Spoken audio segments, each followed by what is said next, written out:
नमस्कार दोस्तों।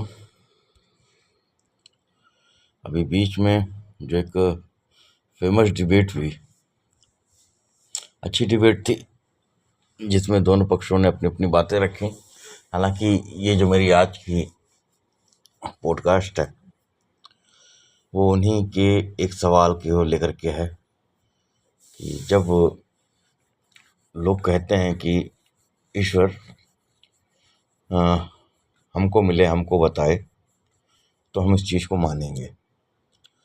तो सवाल जो मैंने उठाया है कि परमात्मा हर किसी को क्यों नहीं मिलता। तो ऐसा है कि परमात्मा तो मौजूद है, ये बात भी सही है कि वो हर एक को नहीं मिलता है, लेकिन उसी के साथ में एक बात और सही है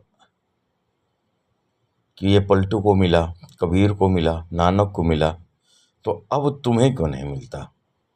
नानक भी इसी ज़मीन पर हुए, पलटू भी यहीं हुए, कबीर भी यहीं हुए, रैदास भी यहीं हुए, और तुम भी यहीं हो। यही दुनिया है, कोई दूसरी दुनिया नहीं। यही आकाश, यही चांद तारे, यही लोग, मगर उन्हें परमात्मा मिल गया और तुम्हें परमात्मा अब तक नहीं मिला। तो जहाँ कहीं भी भूल है उसका केंद्र तुम हो, तुम्हारे निदान में भूल है। तुम बाहर तलाशते हो, चूकते चले गए, और जितना आप चूके उतनी ही घबराहट में और जोर से भागे। जितनी जोर से भागते हो उतना ही ज़्यादा फिर चूकते हो। तो ये चूकने का एक दुष्चक्र पैदा हो गया है तुम्हारे साथ। नहीं मिलता तो लगता है कि शायद मैं इसको दौड़ से ठीक कर लूँगा, नहीं मिलता है तो लगता है कि और दौड़ूं और थोड़ा श्रम लगा लूं, लेकिन ये याद नहीं आता कि कहीं ऐसा तो नहीं मैं कहीं उल्टी दिशा में दौड़ लगा रहा हूँ। मैं उस दिशा में दौड़ रहा हूँ जहाँ पर खजाना है ही नहीं।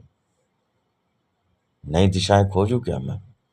अभी 11 दिशाएं हैं इस दुनिया में, 10 दिशाएं बाहर की ओर हैं, और 11वां दिशा जिसको कोई नहीं जानता, एक 11वीं दिशा भी है। वो दिशा तुम्हें भीतर की ओर लेके जाती है। 10 दिशाएं बाहर संसार की हैं और 11वीं दिशा धर्म की है। जो उस 11वीं दिशा पर चल पड़ा वो निश्चित पहुंच जाएगा, कोई अपवाद नहीं इसका।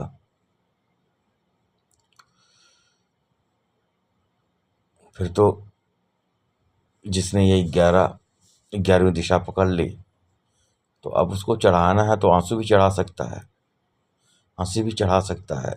यहाँ पर चढ़ाने की बात कर रहा हूँ कि हम श्रद्धा सुमन पंचोपचार पूजन करते हैं ईश्वर की, मैं उस चढ़ाने की बात कर रहा हूँ। अब उस पर खुशी भी चढ़ सकती है, सब कुछ उस पर न्यौछावर हो सकता है। कांटे फूल, अच्छा बुरा, सब, रात और दिन सब, जैसे जैसे तुम्हारा भीतर जाना होगा वहां से रस बहेगा, आप उस रसधार का अनुभव कर पाओगे। और जैसा ही थोड़ा सा अनुभव होगा वैसे ही तुम पाओगे कि सब कुछ उसी को समर्पित है, बेशर्त समर्पित है। उस समर्पण में ही तुम्हारे और उसके मिलन का द्वार खुल जाता है। बस हम समर्पित होना सीख लें।